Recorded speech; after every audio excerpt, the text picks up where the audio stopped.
It was just after midnight on October 6, 2025, when the night sky over occupied Crimea erupted in flames. Sirens wailed as Ukrainian long-range drones zeroed in on the Feodosia oil terminal, one of Russia's largest fuel storage facilities in the region.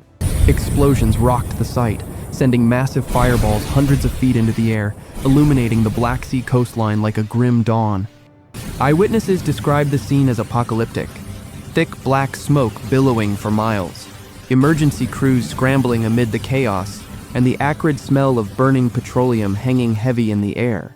This wasn't just another skirmish in the ongoing Russia-Ukraine war. It was a precision strike that vaporized assets worth hundreds of millions, part of a relentless campaign that's now crippled nearly 38% of Russia's oil refining capacity. And as the sun rose, the true cost became clear. Putin's energy empire is teetering on the brink, with $5 billion in damages vanishing overnight from strikes like this one alone. Let's break it down. The Feodosia terminal, operated by Rosneft, Russia's state-owned oil giant, handles millions of barrels annually, fueling military operations in Crimea and beyond. Ukrainian military intelligence confirmed the hit, stating that dozens of kamikaze drones, each packed with up to 200 kilos of explosives, evaded Russian air defenses, striking storage tanks and pipelines with surgical accuracy. Satellite imagery from sources like Maxar showed multiple fires raging across the facility, with damage estimates suggesting a loss of at least 10% of its operational capacity. But this attack didn't happen in isolation. Just days earlier, on October 3rd, Ukrainian drones targeted the Slavnefteyanos refinery in Yaroslavl, Russia's fifth largest, torching its VT6 processing unit. That's 124,000 barrels per day gone in smoke. And in the Perm region, a chemical plant and another refinery in Orenburg took hits, adding to the tally. Contrast this with Russia's official response. The Defense Ministry claimed to have intercepted over 250 incoming drones that night, including 30 over Belgorod alone. Yet, open-source videos circulating on Telegram and X painted a different picture. Pillars of flame visible from 50 kilometers away, firefighters battling blazes into the afternoon. Governor Mikhail Evraev of Yaroslavl insisted the Yaroslavl fire was man-made, but not drone-related, hinting at sabotage or incompetence. Skeptics aren't buying it. Analysts from the Carnegie Endowment point out that such denials are standard Kremlin playbook, masking the reality of Ukraine's drone swarm overwhelming outdated S-400 systems. Smoothly transitioning from denial to deflection, Russian media blamed temporary disruptions, but the evidence is undeniable. Ukraine's shift to economic warfare is paying off. Now let's zoom out to the bigger picture. Since August 2025, Ukraine has launched over 20 major strikes on Russian energy infrastructure, hitting 16 refineries with a combined annual capacity of 123 million tons, or 38% of Russia's total refining output, according to Carnegie Politica. That's not hyperbole. It's substantiated by data from energy watchdogs like the International Energy Agency. August saw a record 14 attacks. September added 8 more, including deep strikes over 2,000 km into Siberia. Facilities like Tuapse in Krasnodar Krai have been hit multiple times, 4 in some cases, preventing repairs and compounding damage. Each drone, often no larger than a small aircraft, carries a payload that can disable a refining tower or transformer for months. Without access to Western parts due to sanctions, repairs are glacial. Experts say full recovery could take years. The financial hemorrhage is staggering. Preliminary assessments from European analysts peg the direct damage from the October 6 strikes at over $500 million, pushing the campaign's total past $5.6 billion. But that's just the tip. Lost production chains mean fewer exports, shrinking Kremlin coffers that fund the war. Russia's reliance on oil and gas, accounting for 40% of its federal budget, is now a vulnerability. Retail fuel prices have spiked 20–40% nationwide, with rural areas like Yakutia and Buryatia seeing even steeper hikes. Gas stations are running dry. Videos show queues stretching kilometers, drivers pushing empty cars, and accusations of military hoarding. In Bryansk and Kursk, fuel is rationed to 1,000 rubles per person, while Saratov sees independent stations jacking prices by 10 rubles per liter, leading to panic buying. This crisis isn't abstract, it's hitting ordinary Russians hard. Agricultural sectors in Siberia are slowing due to diesel shortages, construction projects grind to a halt, and airlines face jet fuel deficits that could ground domestic flights. Even public transport in Moscow and St. Petersburg is rationing, spiking taxi fares. Economists warn of inflationary waves rippling through manufacturing, with output already down 5–10% in key regions. The psychological toll is mounting too. For years, the Russian populace was insulated from the war's costs. Now social media is flooded with complaints, sarcastic memes mocking Putin's special military operation, while families queue for basics. In border areas like Belgorod, residents question why their vaunted military can't protect refineries hundreds of kilometers from the front. Ukraine's strategy here is masterful, a pivot from frontline attrition to asymmetric economic sabotage. By targeting refineries, Kyiv forces Moscow to spread air defenses thin, diverting interceptors from urban centers to industrial sites. This leaves vulnerabilities elsewhere, as seen in recent power outages from counterstrikes. Andriy Valenko, head of Ukraine's Center for Countering Disinformation, highlighted Russia's grid deficit at 25 gigawatts, a catastrophic figure stemming from sanctions, corruption, and war strain. 42 regions now impose peak hour restrictions, with factories in the Far East operating at partial load. Rolling blackouts loom, evoking the 1990s post-Soviet collapse. Yet amid this, the Kremlin persists with global ambitions, funneling billions into Rosatom's nuclear projects in Africa, while domestic needs fester. Critics call it reckless. Valenko quipped, "Putin is building power for others while leaving his own in the dark." Not all agree on the crisis's depth.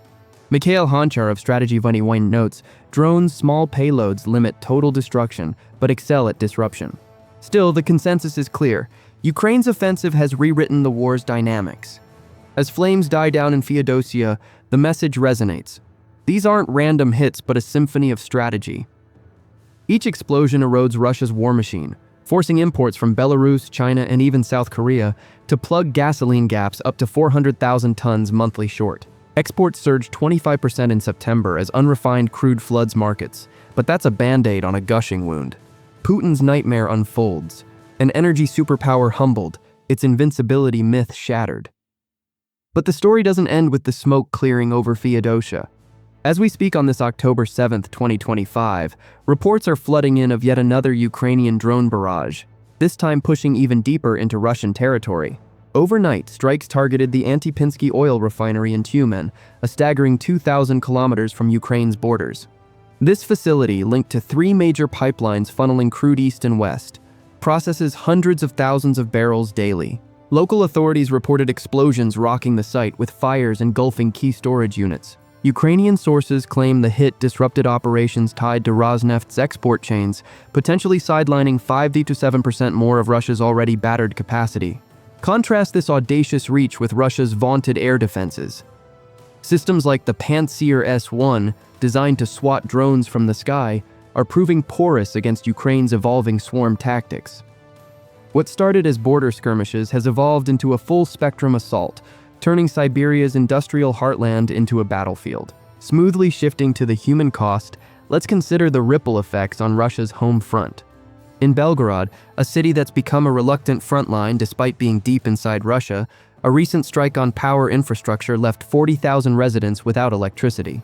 Families huddled in the dark, generators humming sporadically as hospitals switched to backups. This isn't isolated across 42 regions. From the Far East to central Russia, rolling blackouts are now routine. The Central Power Supply Agency's head warned yesterday that without swift repairs, the grid could face unpredictable instability, echoing the chaos of the 1990s. Farmers in Krasnodar Krai, Russia's breadbasket, are idling tractors due to diesel rationing, threatening harvests that feed millions. In urban hubs like Nizhny Novgorod, where a refinery flare-up, initially mistaken for a drone hit, highlighted systemic fragility, commuters face bus delays and surging ride-share prices. These aren't abstract statistics. They're stories of everyday Russians, like the truck driver in Orenburg pushing his rig after running dry, or the mother in Yakutia queuing for hours only to find pumps empty. Now contrast the Kremlin's narrative of resilience with the ground truth. Putin addressed the nation last week, touting rapid recovery and blaming Western sabotage. But satellite data from firms like Planet Labs tells a different tale.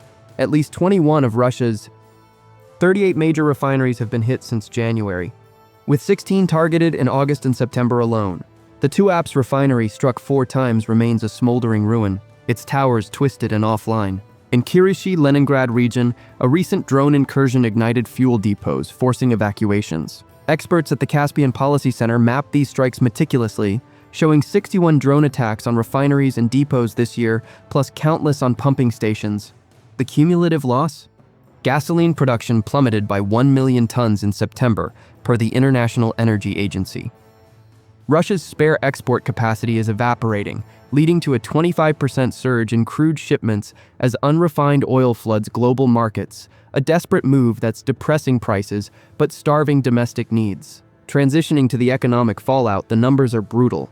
The Carnegie Endowment estimates that Ukraine's campaign has inflicted over $5.6 billion in direct damages, with indirect losses, lost exports, repair costs, inflation, pushing the total toward $10 billion. Russia's federal budget, 40% reliant on energy revenues, is hemorrhaging. Sanctions block access to critical tech from Siemens or Honeywell, turning repairs into multi-year ordeals. Fuel imports from Belarus and China are up, but at premium prices, Russia now buys back its own refined products at a markup. Economists at Strategy Vashtibyne warn that without Western parts, facilities like Slavneftyanos in Yaroslavl, where the VT6 unit halted after an October 3rd strike, could stay down through winter. Inflation is ticking up, with manufacturing output dipping 5 to 10% in affected zones. Airlines facing jet fuel shortages are canceling routes.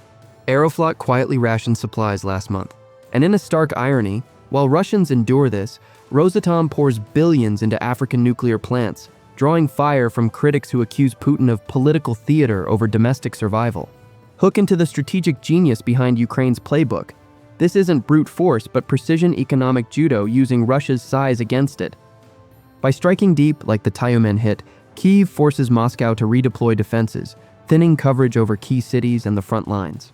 Ukrainian drones, often homemade marvels with GPS jamming resistance, carry payloads of 5,200 kilos but target vulnerabilities. A single hit on a transformer or pipeline cascades into weeks of downtime. Mikhail Honchar of Strategy Vashtibyne explains, "They're not destroying cities, but halting millions in production." U.S. intelligence sharing has amplified this, with reports of Tomahawk missile debates signaling deeper Western involvement.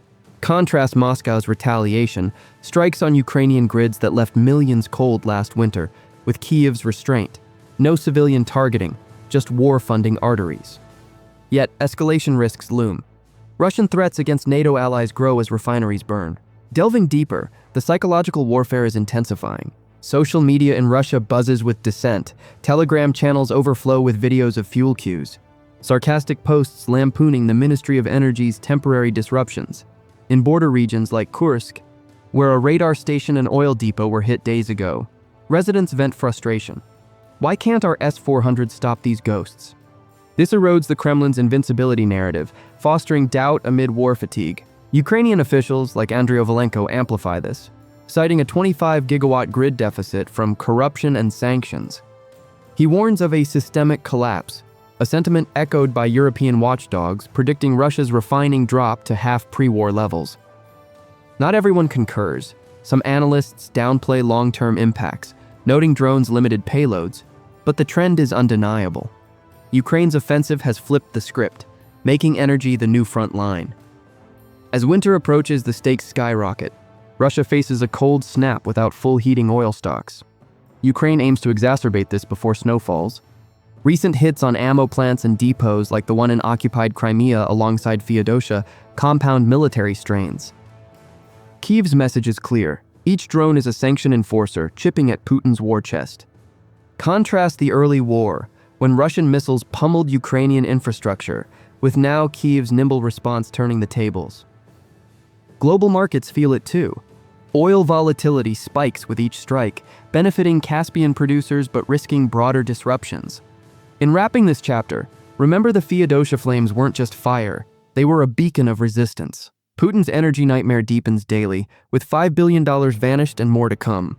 Russia's once unassailable leverage crumbles, exposing cracks in the empire. As drones hum onward, the question lingers, how much more can Moscow endure before the lights go out for good?